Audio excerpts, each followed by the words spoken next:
Hello everyone, I'm Freaky and welcome to the video. Today I'm going to be reacting to your favourite Canadian YouTuber's video, Wang vs Travis Touchdown, Show Off Showdown. So if you guys haven't seen this video, please go and watch that video first. Watch that, come back, watch this. So let's continue. I have no idea who these characters are. This is going to be a long video. I just want to get right into it and, well, let's get to watching. So this is Wang vs Travis Touchdown in 3, 2, 1 and... go! This episode of Show Off Showdown is sponsored by JYS. That's right, Show Off Showdown finally has an official sponsor, and it is none other than JYS. If you've seen my product review videos, you'll already know that JYS makes great quality gaming products, from controllers to adapters to all kinds of accessories. Neat. In fact, just recently, JYS has sent me another awesome gaming product of theirs called the wireless controller adapter. This Neat. Small but cool looking USB device allows me to connect any controller to any game console. For example, Neat. if you wanted to connect a PS5 Neat. controller to your Nintendo Switch, you can totally do that. All you have to do is plug the adapter into your Switch console dock, press the sync button on both the adapter and controller, wait a few seconds, and boom, instant connection. Neat. Oh, and make sure to flip the switch on the side to NS mode. Don't forget that. Not only that, but you could do the same thing with a Wii U Pro controller as well. Look, I'm playing Bayonetta 3 with a Wii U controller, and it feels like 2014 all over again. Now, as you would have guessed, it works the same way with other consoles such as PS5, which means you can connect a Nintendo Switch Pro controller to your PS5 and use it to play games such as Shadow Warrior, for example. Neat. Once again, make sure to flip the switch to PS mode. Not to mention, you can also connect controllers manually by plugging them into the USB port on the back of the adapter with a charging cable. And before anyone asks, yes, you can sync Joy-Cons as well. First sync the left Joy-Con, then the right one, and now you can control your PS5 interface with Joy-Cons, or once again, use them to play games like Shadow Warrior. Honestly, this feels like the closest thing to playing Shadow Warrior on Nintendo Switch. It doesn't actually use motion controls, I'm just playing it for the camera. But imagine if it did. Hopefully it'll happen for real someday. Oh, and not to mention, once again, you can sync a Wii U Pro controller to your PS5 as well. So if you wanted to play a game like, say, Happy's Humble Burger Farm with a Wii U controller for some reason, you can totally do that too. The possibilities are endless. Neat. Now, obviously, it works the same way with PC, Xbox One, and Series X, but sadly, I don't have an Xbox to demonstrate. Although, you can even use an Xbox 360 controller with it. However, the instructions say it strictly requires a wired 360 controller, so wireless with cable doesn't count. I learned that the hard way. Anyway, that was my brief sponsorship product review of JYS's wireless controller adapter. This thing is awesome, and I highly recommend it. If you're interested and want to purchase one of these products, I'll give you a link to an Amazon listing in the description below. Welcome to Show Off Showdown! In this series, the fighters are called Show-Offs, and this is the series for the Show Off Showdown! Now let's meet the Show-Offs for tonight's showdown, shall we? Tonight, we have a battle of legends unlike any other between the Shadow Warrior and the No More Hero! That's right, Wang versus Travis Touchdown! They may not be the heroes we want, nor the heroes we need, but they're the heroes we get. So we might as well make the most of them. Now, before we get to the pre-analysis, it's important to know that we will be excluding No More Heroes 3 completely, because Travis in No More Heroes 3 is so overpowered that he would basically destroy Wang, and it would be too much of a stop in Travis's favor. So we decided to leave out the third game and focus specifically on Travis from No More Heroes 1, 2, and Travis Strikes Again, in order to make this battle more fair and balance things out. I just wanted to clarify that before we begin the pre-analysis. So let's not waste any more time and get straight into it, shall we? Now without further ado, it's time for the Show Off Showdown pre-analysis! This analysis on Travis Touchdown was provided by Ghost Host, the ghostly host with the most. Hi, as you can see I'm not the usual person. My name is Ghost and I'm going over Travis Touchdown. Travis Touchdown, many things can be said about the man. He's a badass, simp, gamer, otaku, simp. He fights people to see if they're the shit or if they're just plain old shit. Travis's story starts when he was young. His father and mother were killed by his own stepsister, Jean, who's related through Travis's father's blood. Travis was on his own until he met a sword master, Thunder Ryu, who Travis is trained with in swordsmanship and pro wrestling skills. During an online auction, Travis won a beam katana, a blade formed out of a light-based substance that cuts through people like butter. Kind of like a lightsaber, but with a hilt, or like, you know, not a lightsaber, whatever. He went out to celebrate, and that's where he met the love of his life, Sylvia Crystal. She tricked a drunken Travis into joining the United Assassin Association to murder for money, as long as he killed number 11, Helter Skelter. Travis accepted, starting a long adventure of murder. Travis climbed to the top fighting against ninjas, cyborgs, and a woman with a really large shopping cart. When Travis reached the top, he went against Darkstar, a man who claimed to be his father, but after he was murdered by Jean, she cleared up the confusion with a lengthy explanation. The two fought, with Jean getting the upper hand, punching a hole through him. Travis was saved by Shinobu, an assassin he spared earlier. Travis spent his winning time taking a dump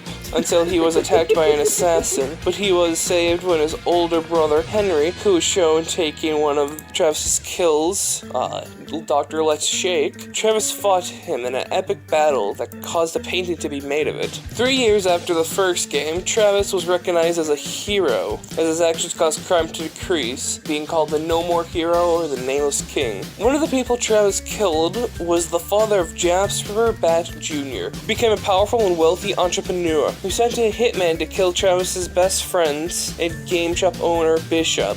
Travis, in a rage, went out to get number 1 again, killed Jasper Bat Jr., and get Sylvia once and for all. Travis had to fight against cyborgs, and a girl with a flute that shoots bubbles, and a space Russian who is a ghost. This game's serious, it's weird. Travis and Sylvia got together, having 2 kids, Hunter and Jean. 7 years passed, with Travis moving away from his family to protect them from assassins that continued to go after him. During this time, he found out about the Death Balls, and he found out about Dr. Juvenile when he got a government weapon, the Death Drive Mark II. During a camping trip, Travis was attacked by Batman, the father of one of the assassins he killed when he started, Bad Girl. During the fight, the two turned on the Death Drive, sending the two into the game world. If they completed every game, they could use the 6 Death Balls to wish Bad Girl back to life. But one of the balls Travis got during his adventure was fake, as he used a cheat code to get it, turning Bad Girl into a dog, messing up the entire wish. After getting the final Death Ball and beating it, they finally awoken the giant dragon thing in the Death Balls and brought Bad Girl back to life.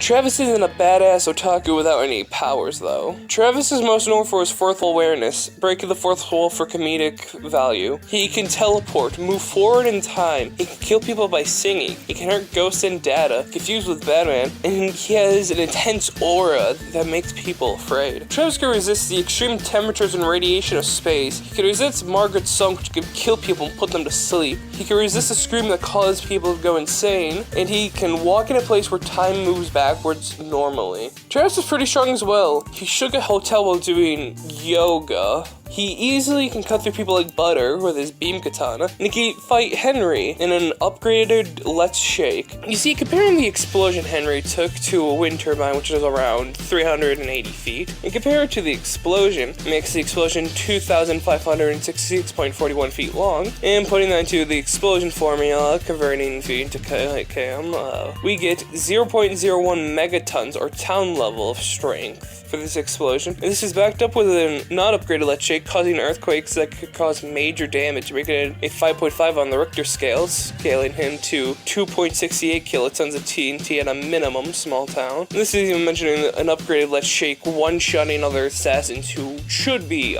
on par with Travis before they fought. For speed, Travis can hit bullets and baseball bats with his beam katana. He should be able to move as fast as Charlie McDonald, or at least react to him. See, Charlie McDonald flew to the exosphere, which is around 10,000 kilometers away from the ground, and it took him 5 seconds to reach that, and he truly would have to be flying at 5,877 times the speed of light. So Charlie looks like he weighs more than Travis, so it's fair to use Travis's own weight for kinetic energy value, which comes out to 74 kilotons of TNT or town. Travis is potentially faster too in his reactions, as he can dodge Destroy Man's lasers, which follows most of the properties of light lasers: straight beam, burning stuff and not causing an explosion besides when it hits something that would normally fucking explode, and you know, stuff like that. But Travis is very durable too. He can survive explosions, bullets, slashes, punch through the chest like he's Shao Kahn without going down. He survived earthquakes from upgraded like Shake in a giant mech. He survived falling out of the sky, even from space too.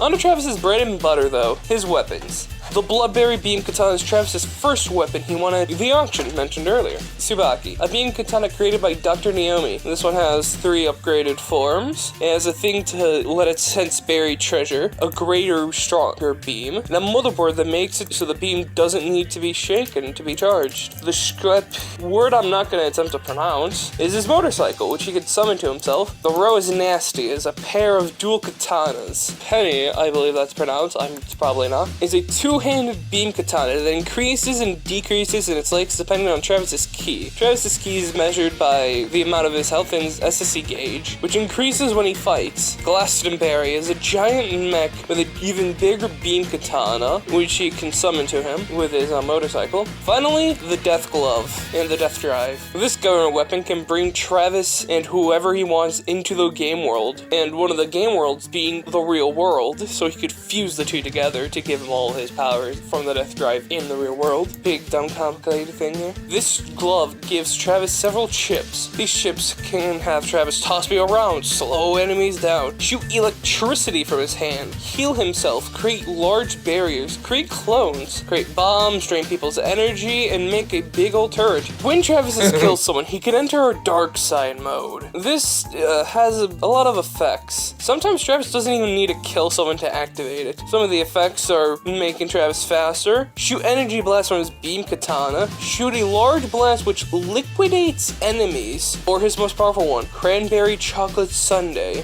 This makes Travis more brutal, killing people almost instantly, but it doesn't make him overconfident. Enemies during this state are frozen in fear. Travis is a skilled wrestler, knowing a lot of wrestling moves like Dragon Suplex, Armbar, Brainbuster, Tombstone Piledriver, Armbar, German Suplex, Armbar, Backdrop, Finisher, Armbar, Tiger Drive 98, Spinning Backbreaker Finisher, and the Armbar. Travis isn't perfect though. He can be very overconfident in his ability to kill, making jokes while fighting, which has gotten him in trouble a few times. He's very confident, turning his back to his opponents before they even fight. He has a hard time killing people he deems worthy, or children, or women. Travis has been known to heavily let his guard down, and his normal beam katanas need to be charged, so he needs to shake them to charge them up. But despite that, Travis is still the no more hero, the nameless king, the hero of Santa Destroy. I have a very important question for all of you. Quite possibly the most important question that you will ever be asked in your entire life. Yeah. Who wants some Wang? Lo Wang is the protagonist of Shadow Warrior, a 90s classic FPS that eventually got a modernized reboot just like Doom.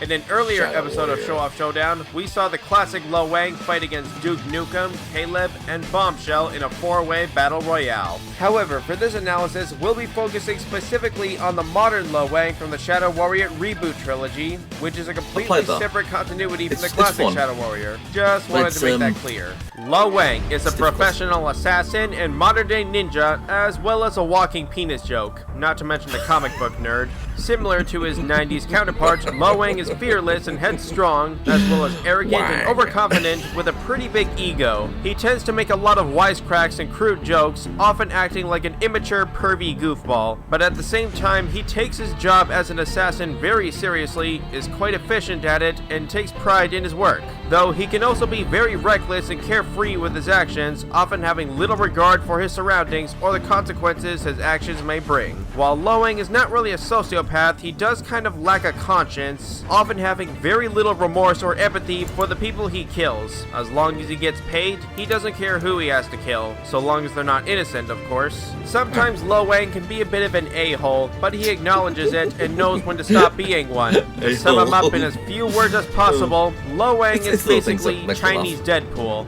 Now, the plot of Shadow Warrior is a lot more lengthy and convoluted than expected, especially in the second game, so instead of spending an hour reading through unnecessary details, I'm just going to try to quickly sum up the important gist of the story specifically related to Lo Wang himself. Okay, so Lo Wang worked for a powerful corporate businessman named Orochi Zilla, who had tasked Lo Wang with bringing him an ancient relic sword called the Nobutsura Kage. Things didn't go the way Lo Wang had planned. He lost the sword, and in the process, Lo Wang met Hoji, a mysterious yet annoyingly arrogant demonic entity who offered to help Lo Wang retrieve the Nobutsura Kage. His spirit merged with Lo Wang's body, and the two formed a pact, which I'll talk more about later. Quick tidbit about Hoji. He is one of the Ancients, a group of demonic godlike beings who ruled another dimension called the Shadow Realm, which is kind of like hell, but isn't at the same time. TLDR, Hoji was the black sheep of the Ancients. He betrayed his brothers, and they banished him to the human world, and he was stuck there for over 200 years with no memory of what he did that got him there. Okay, now that I've gotten that out of the way, let's get back to Wang. Anyway, turns out the Nobutsura Kage is the only weapon capable of killing the Ancients, and not to mention it's split into 3 separate pieces, so Lo Wang needed to find them all ASAP. On top of that, there was a large-scale demonic invasion sent from the Shadow Realm, so Lo Wang had to deal with an army of demons while looking for the swords. Long story short, he eventually finds them all and reforms the legendary Nobutsura Kage. He finds out his boss Zilla made a deal with the devil and had to fight him, and then traveled to the Shadow Realm to confront Hoji's brothers who unleashed a demon apocalypse on Earth.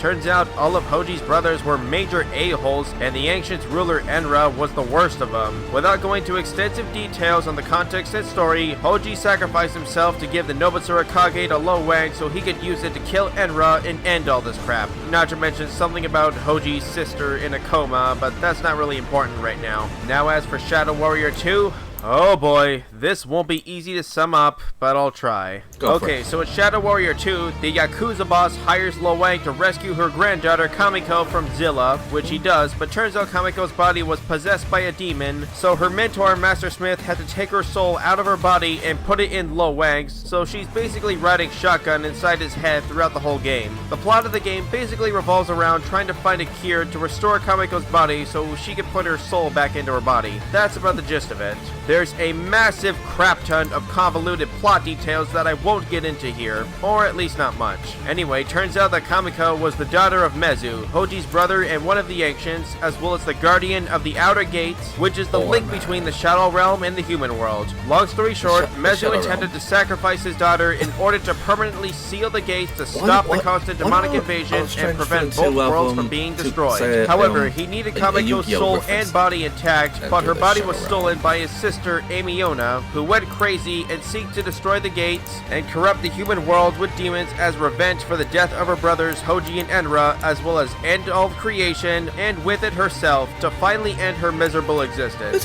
Obviously, that's the exact opposite of what everybody wanted, so to stop the world from ending, Lo Wang had to kill Amiona. Once all that's said and done, Kamiko accepts her destiny and willingly fuses her soul to the gates to seal them. But in an unexpected turn of events, the gates suddenly explode open and out pops a dragon, which leads directly into Shadow Warrior 3. Thankfully, the third game story isn't quite as confusing to understand. Okay, so Shadow Warrior 3 takes place 3 months after the events of the second game, where the dragon that escaped the Shadow Realm had basically destroyed everything. And I mean everything. Lo Wang sulks in depression after failing to kill the dragon numerous times, until his former enemy / boss Zilla teams up with him to take the dragon down. They meet up with a sorceress named Monako, who does a ritual to extract the power from Hoji's mask so they could use it to kill the dragon, but in doing so, she somehow brings Hoji's soul back to life. Realizing the ritual would kill Hoji, again, Lo Wang steals the mask and abandons Zilla's original plan. Still intent on killing the dragon, Lo Wang and Hoji form a plan to stop the dragon by stealing one of its eggs and infusing Hoji's soul inside the egg so he'd be reborn with a new, powerful physical form. Turns out the dragon was the source of the Ancient's godlike power, and the dragon ate all of Hoji's brothers, so he's the only Ancient left. Now, without going into too much detail on the plot and whatnot, I'm just gonna skip ahead a bit and say that eventually Lo Wang, Hoji, Zilla, and Madako meet up and form a new plan. Hoji willingly transfers all of his godlike powers into his mask, rendering him mortal so they could use it to defeat the dragon.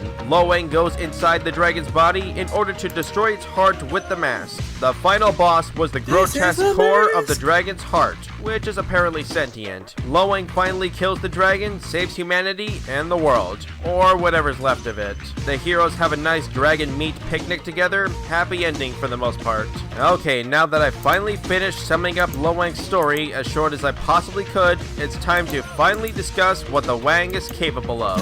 In terms of Lo Wang's fighting skills, being a professional assassin slash ninja, Lo Wang is a highly well-trained martial artist in both ninjutsu and kung fu, and was taught from a young age. In fact, it was implied that Lo Wang had created his own compound martial arts fighting style called the Way of the Wang. This, Way of the Wang you spoke to him about? The Way of the Wang is long and hard and ribbed for her pleasure. I see. Hey, it sounds a lot better than Dan Hibiki's Sekio, that's for sure. Anyway, Lo Wang is also both an incredibly skilled swordsman and marksman, capable of wielding and quickly mastering any kind of blade or firearms, which leads me into Wang's arsenal. And boy, does the Wang have one big arsenal. Lo Wang's extensive arsenal of weapons includes the following: a powerful revolver with rapid fire function, dual Uzis with laser sight, a crossbow that doubles as a sticky bomb launcher, an ugly arse shotgun that can fire from all 4 barrels at once, a flamethrower that can also launch fire bombs, a rocket launcher that fires 3 rockets at once, and it can even guide them manually, a severed demon head that shoots blazing rays out its eyes, and a demon heart that when crushed in hand causes a nearby enemy to die of an instant heart attack and then their body explodes. Not to mention the heart could also summon a ghostly clone of Lo Wang in the original Shadow Warrior, and since it's technically the same heart, we'll factor in this ability as well. In Shadow Warrior 3, Wang has a grappling hook that can pull enemies towards him Scorpion style, a precise 6-shooter revolver that can set enemies on fire, dual machine guns called sidekicks that electrocute enemies, a grenade launcher with proximity grenades, the shuriken splitter which fires buzzsaws that bounce off surfaces and rips enemies to shreds, the basilisk, a powerful railgun similar to the ballista from Doom Eternal, firing concentrated explosive laser-like energy shots that pierce through multiple enemies, and it even slows down time for a brief moment when firing. Not to mention it also freezes enemies in its surrounding radius. And last but not least, the Riot Gun, one of the greatest shotguns in video game history, as it's basically a rapid-fire Gatling shotgun, mowing down any enemy that gets in the way of the Wang. Not to mention, Lo Wang is sort of like the Mortal Kombat version of MacGyver, as he can rip off his enemies' body parts and use them as weapons, which has resulted in all kinds of crazy effects. As for the weapons from Shadow Warrior 2, well, because the second game is more of a looter shooter similar to Borderlands, there are a lot, and I mean a lot of weapons. Way too many to list here, and it'd be kind of pointless since most of them are weaker than others, so I'll just quickly mention a few of the most powerful weapons in the game worth noting. The Fire Frost Power Glove, which fires a blazing heat ray that incinerates anything it touches. The Agent of Chaos, an insanely powerful Gatling gun infused with chi, which gradually does more precise damage the longer you hold the trigger. The Blizzard Blades, which instantly freezes any enemy they slash. The Fist of Gozu, a big axe that was wielded by a god that can pretty much insta-kill almost any enemy. The Destroyer of Realms, an overpowered demonic rocket launcher that fires devastating explosives so powerful it may only be rivaled by nuclear weapons. Oh, and not to mention, all of these weapons can be upgraded and customized with elemental effects such as fire, ice, acid, poison, and electricity, which Lo Wang can infuse into his sword as well. Now last but not least, the Arm of Orochi, an insanely powerful electric plasma energy sword that puts any lightsaber to shame, capable of firing razor-sharp energy waves and slicing through just about anything, and on top of that, its attacks are unblockable, making it quite literally unstoppable. You know what the crazy thing is? This isn't even Lo Wang's strongest sword. Out of all the many different blades in the Wang's arsenal, none of them compare to the legendary Nobutsura Kage. As mentioned earlier, this ancient powerful mystic blade is the most powerful sword in the world, and it was specifically designed to kill gods. Any beings from the Shadow Realm will be scorched by its touch, and Hoji died simply by touching it. Not only can the sword kill pretty much anything that its blade touches, but just a swing of the sword can unleash waves of energy that insta-kill and slice through anything in their path. The Nobutsuru Kage knows no equal. However, in the second game, unfortunately, the Nobutsuru Kage began to shrink in size and lose its power after Lowang had used it to kill Enra, the ruler of the Shadow Realm. Master Smith attempted to reforge and restore the sword to its former glory, but unfortunately he was unable to. Instead, he reformed its remains into a medallion that could be fused to another sword and inherit some of its power. It seemed as if the Nobutsuru Kage would never again meet its full potential, and the legendary sword was gone forever. That is until one fateful Christmas Day, when Santa Claus gave Lowang a very special present as a thank you for killing his evil counterpart Krampus and saving Christmas. Yes, this happened. Now, what is this special present, you may ask? Well, on the first day of Christmas, old Saint Nick dig the wing, a brand new Nobutsuru Kage.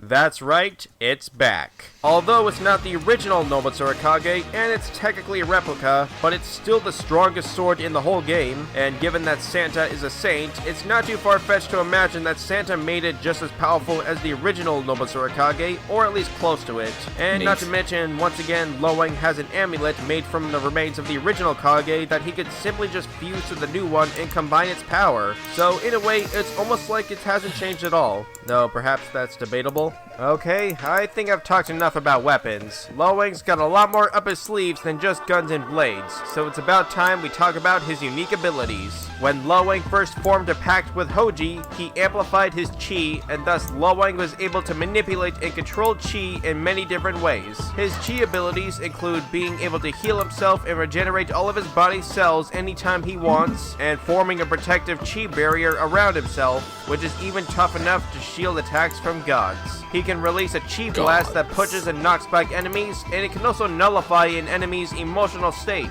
taking away their rage and eagerness to attack and subduing them into a more calm and vulnerable state. He can unleash a wave of energy that traps enemies, levitating and suspending them in mid-air completely immobilized so Lowang can dice and batter them up like meat pinatas. He can turn himself invisible, making him completely undetectable, and he even becomes temporarily stronger and does more damage while invisible. His chi can also summon deadly spikes from the ground that impale enemies instantly. When Kamiko's soul was trapped inside Lowang's body, she taught him how to use chi to teleport, and he can travel fairly far distances while teleporting. Lowang can even enter sort of a rage mode called Shadow Fury, which not only makes Lowang temporarily more aggressive, but it also vastly increases his strength and striking power, durability, and chi absorption, and it even slows down time for his enemies around him, making them easier targets. Not to mention, Wang can swiftly dash in short bursts so fast it's almost as if he's teleporting. But one of Lowang's most important chi-related abilities is sucking out and absorbing his enemies' souls. That's right, you heard me. He can do this in multiple ways, such as siphoning or leeching on his enemy's chi and or life force while attacking them, collecting their souls after killing them, or even physically absorbing them instantly by crushing his enemy's skulls. Every time he absorbs an enemy's soul, it instantly regenerates and strengthens his body and soul. This is especially useful when he's close to death. In fact, when Lowang is just mere inches away from death, he enters a state where he suddenly becomes even stronger for a brief period of time and more capable of quickly killing an enemy and stealing their soul to save his skin just before he could die. So in kind of a similar fashion to Ryuko from Kill la Kill, the closer Lowang is to death, the stronger he becomes. And when he's just an inch away from death, that's when he's at his strongest and inflicts the most devastating damage on his enemies. So if you're gonna kill the Wang, you better do it quick before he kills you first and steals your soul. Now in terms of physicality, despite being human, Lowang has shown insanely impressive physical feats to the point where he's basically superhuman. Let's start with speed. To say Lowang has the speed and reflexes of a ninja would be an understatement, as Lowang has shown capable of blocking and dodging bullets, missiles, plasma, lightning, and there's even a couple instances where Lowang has dodged lasers, even at a near point blank range. So Lowang can move, react, and strike at around light speed.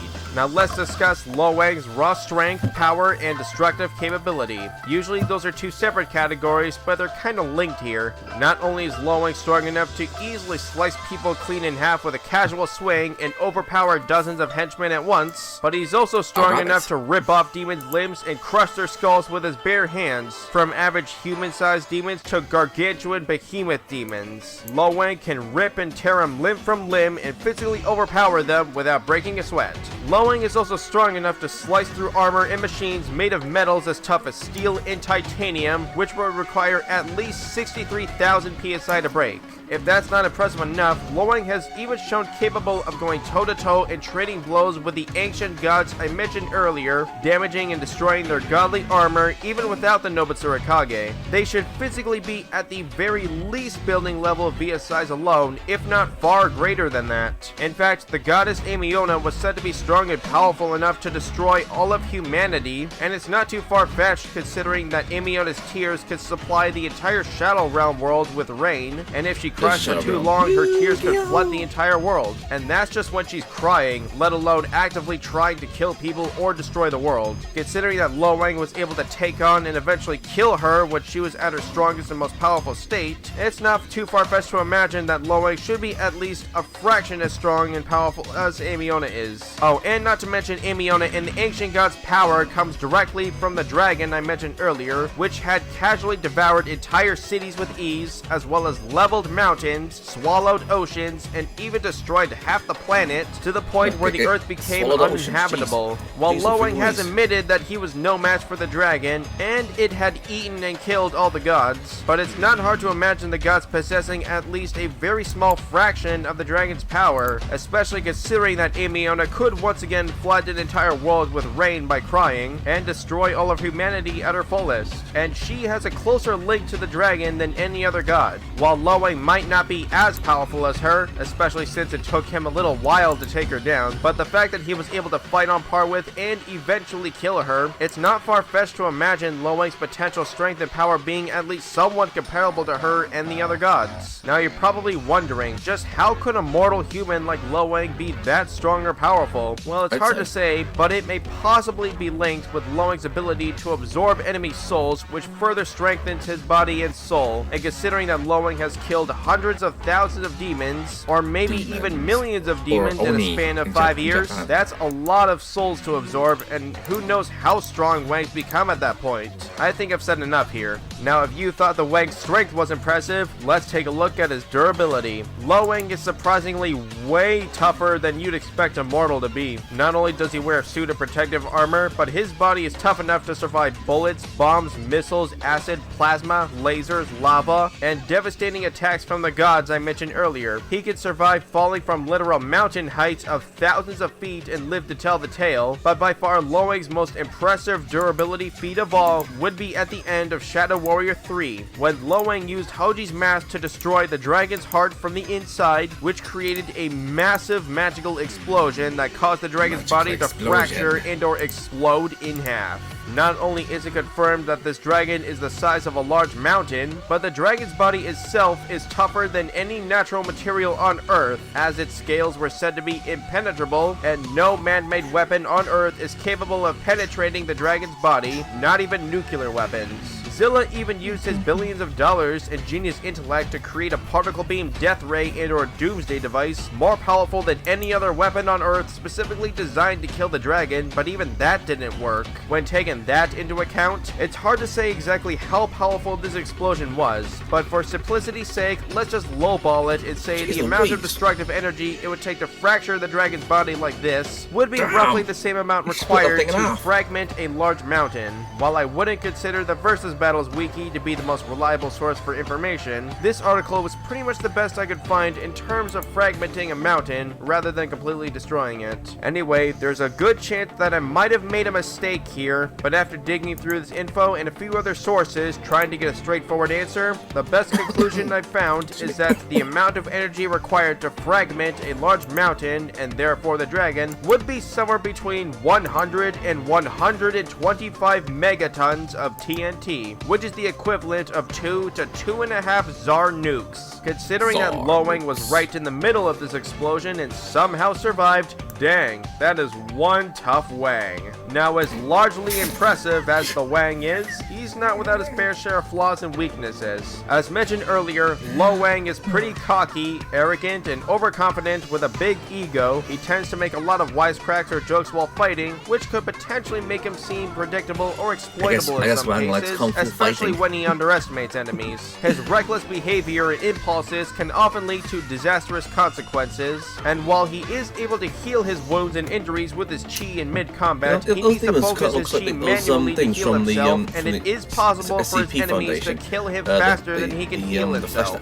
Trust me, I know. Eventually, Lo Wang was able to regenerate health automatically, but it's a lot slower than manual chi healing. But despite all of that, Lo Wang still earns his reputation and title as the Shadow Warrior for a good reason. Like a lot of Wangs, he's hard as a rock, hard to put down, full of intense blood pumping, and ready for action.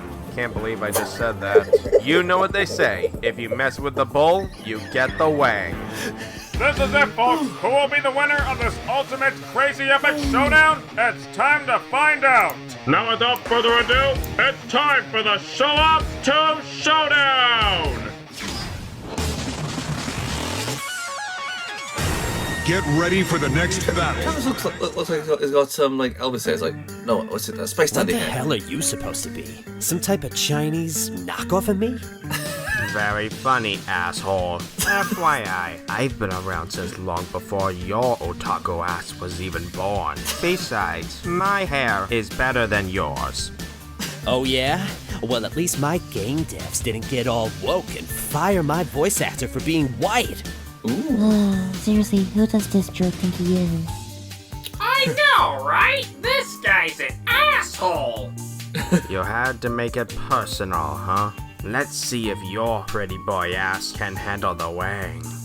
I ain't gay, but bring it on, fuckhead!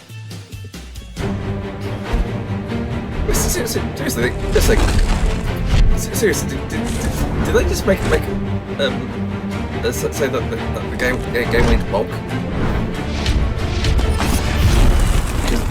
If they did, God bless Canadian YouTuber.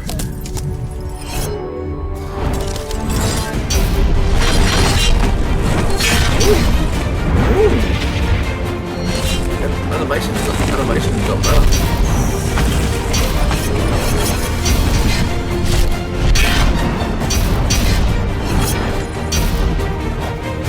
Why do swords have to be so like oversized? I mean, come on.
your back to the wall, risking it all.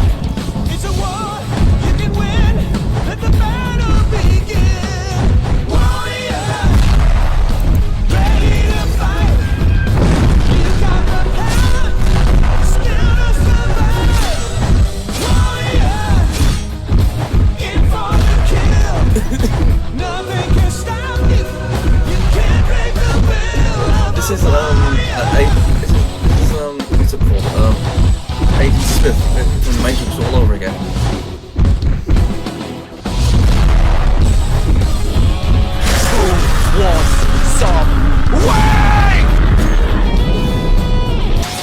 Well, he's a very big wang, isn't he?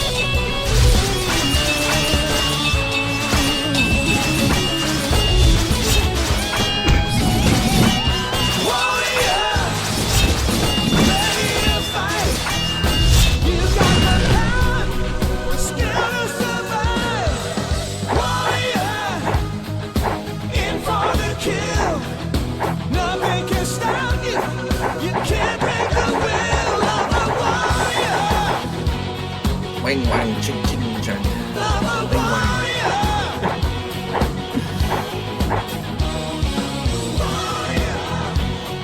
Who wants some wang? Oh no, poor Travis. I was wrong then.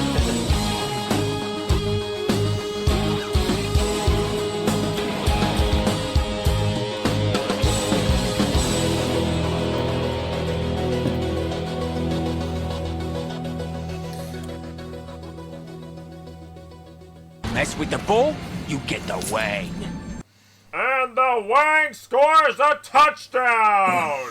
Okay, now before we get to the post-analysis, I would like to once again emphasize that for this battle, we were strictly using No More Heroes 1, 2, and TSA Travis in order to make this battle more fair and evenly balanced out. We excluded No More Heroes 3 because Travis had gained an insanely massive power upgrade in the third game, to the point where he's practically a god and has become so overpowered that he would basically annihilate Lo Wang, so it would have been way too big of a stomp in Travis' favor. In fact, if we did use No More Heroes 3 Travis, then the battle would have most likely ended like this. You had to make it personal, huh? Let's see if you're pretty boy. I guess the Wang wasn't up to Scott. That was a terrible joke. I don't care. Wait! How can I hear you? Oh, after you killed Lo Wang, I transported myself into you somehow. So now I'm going to complain about every dumb joke you make. Oh, motherfucker! Okay, now that we've gotten all of that out of the way, it's time to discuss how and why Lo Wang wins this epic, legendary, heroic showdown. First off, let's discuss who's more skilled and experienced. Well, both Wang and Travis are highly skilled and experienced assassins, both nigh unbeatable with a sword, but when it comes to formal fighting skill, this is where the Wangs got the edge. While Travis is a fairly skilled wrestler, he doesn't have nearly the amount of martial arts training and experience as Lo Wang, who was highly well trained in both ninjutsu and kung fu from a young age, so he's far more skilled in hand-to-hand or close quarters combat in general. If they both end up losing their swords in mid-fight, Travis might get in a suplex or two, but Wang would pretty much just be beating Travis's arse to the ground for the most part. Now in terms of their trademark weaponry, as cool as Travis's line of beam katanas are, Lo Wang has a much bigger and more overwhelming arsenal. Although now that I think about it, Travis is fast enough to block and dodge the barrage of ammunition, rendering most, if not all, of Lo Wang's guns useless. But even aside from the guns, Lo Wang has a wide variety of many different powerful blades, including an insanely powerful electric plasma energy sword that could cut through almost anything and fire piercing energy waves that are deemed unblockable. To be honest, I don't think I even need to mention the Nobusura Kage now, do I? You know, the overpowered mystic blade designed to kill gods and whatnot. I think I've said enough. Now let's discuss speed. This is quite easily the most even category between the two, as both Wang and Travis have shown capable of dodging lasers, putting both of their reaction and combative speed at around light speed. However, Lo Wang may have a slight edge, as he is shown capable of dodging lasers from a near point-blank range, making his light speed reaction time a bit more solid than Travis's, but for the most part, they're still pretty closely matched when it comes to speed. Now let's discuss strength. As Ghost Host mentioned earlier, scaling Travis to Henry puts Travis's strength and striking power at roughly a large town level, while Wang on the other hand has gone toe-to-toe and traded blows with literal gods whose physical strength and power is likely well above most, if not all of Travis's opponents he's faced throughout the first 3 games, such as Amiona, who could flood a whole world just by crying, and near the end of the game was powerful enough to destroy all of humanity. Even if Lo Wang isn't exactly as powerful as her, he was still able to physically fight on par with and eventually kill her, without the Nobutsuru Kage, FYI, which is arguably more impressive than anything Travis has shown. Not to mention, all of the demon souls Lo Wang has absorbed that strengthen his body and soul should play a fair factor here as well. Now let's discuss durability. While Travis has survived a fall from space and huge explosions that put him at a large town level, which is pretty impressive in its own right, but it's kinda hard for Travis to compete with Lo Wang's best durability feat, surviving a massive explosion that blew apart a massive godlike dragon the size of a large mountain, which I've estimated to require at least 100 to 125 megatons of TNT. This makes the Wang so tough that Travis's options for putting the Wang down are extremely limited. He definitely wouldn't be able to kill him in one hit, to say the least. That's for dang sure. Now, in terms of their unique powers and abilities, Wang and Travis have quite a few closely similar abilities that would pretty much counter one another for the most part. Like Travis's Dark Side mode and Wang's Shadow Fury mode are very similar to one another in quite a few ways, as they both vastly increase their speed, strength, and striking power, and they both slow down their surrounding enemies, so they both be moving at a relatively even pace while unleashing their full rage on one another. Speaking of which, while part of Travis's will to fight is fueled by bloodthirsty rage, Lo Wang's Chi Blast could nullify all of Travis's emotions, take away his rage, and subdue him into a more calm and tranquil state, rendering him vulnerable and likely lead to his demise. Unless Travis has some kind of immunity to mental or emotional manipulation that I'm not aware of, there's not really much he can do in that state to prevent Lo Wang from trapping and immobilizing him in midair and turning him into a meat pinata. Now, on another note, Travis's ability to sense aura could possibly allow him to detect Lo Wang when he turns invisible, though that's debatable, and his ability to harm metaphysical entities such as ghosts could likely allow him to penetrate Lo Wang's Chi Shield, although considering his Chi Shield can absorb attacks from gods, it might not be as easy as it looks on paper. Oh, and not to mention, Travis has a fair amount of Chi flowing through his body, and Lo Wang, being a master of manipulating Chi in many ways, could very easily siphon Travis's Chi and use it to further strengthen his many Chi powers and abilities. Now, even if Travis was able to inflict substantial damage on Lo Wang when given chance, Lo Wang could easily heal himself with Chi on the fly, and even if Travis was somehow able to bypass that and do enough damage to fatally wound Lo Wang to the point of almost killing him, Lo Wang enters a stage where he's much stronger when he's extremely close to death, and there's not really much Travis can do to stop Lo Wang from quickly decapitating his head and absorbing his soul before Travis could even get a chance to finish him off. Now, it may be possible that Travis might have a couple tricks up his sleeve that in very specific circumstances could possibly give him a win. No guarantee though, but in the majority of possible scenarios, Lo Wang pulls the win more often than not, especially in a random encounter battle with no prep time. I think I've said enough.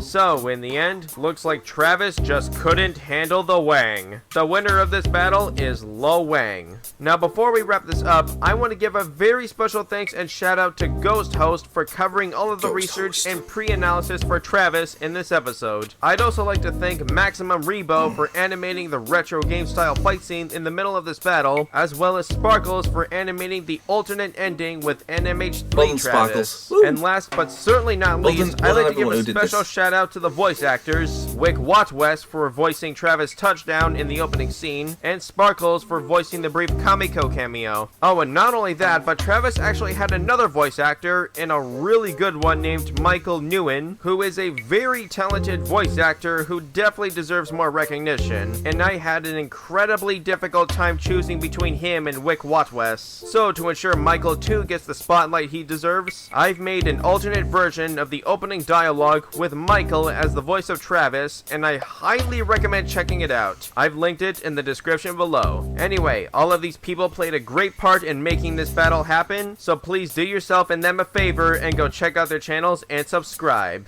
What the hell are you supposed to be? Some kind of Chinese knockoff of me?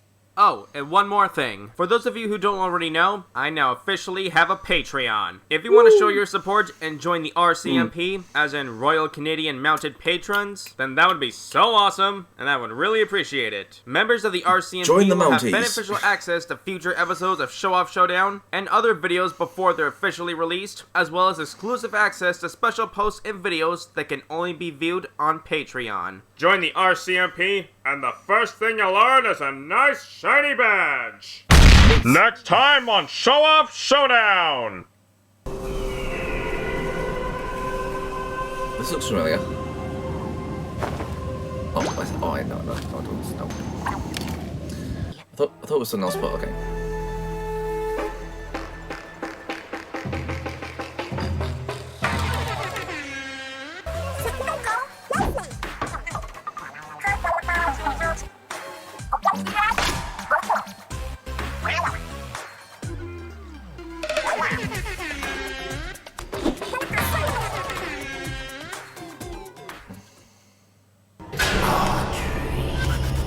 What the heck? What's wrong with me? No, I'm not gonna hurt you. Looked like you needed some help. Don't touch me.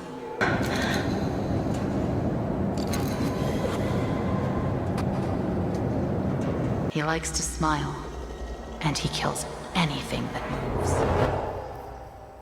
Here goes nothing. Bendy?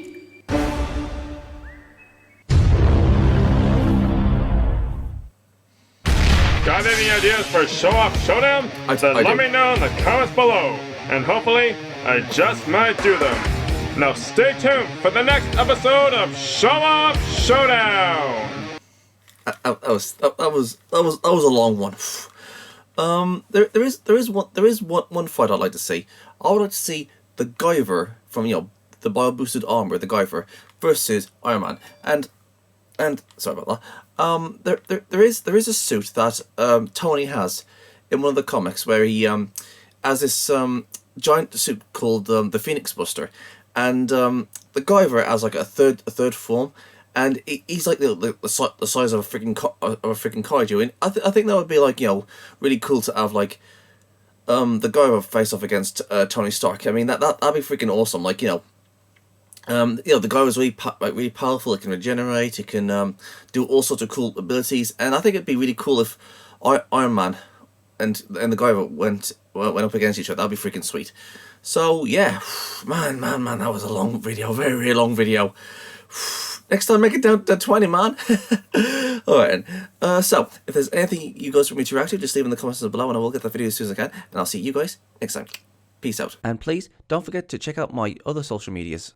Please go and check out my alternative video platforms, Rumble, Odyssey, BitChute, Twitch, and please come and hang out on my Discord server. We can play games, have a movie night or a series night, or you can watch me play a few games. And if you guys have any suggestions of any videos you want me to react to, or any video ideas in general, you can tell me on my Discord. I'm also on Twitter, Gab, Getter, and Paula.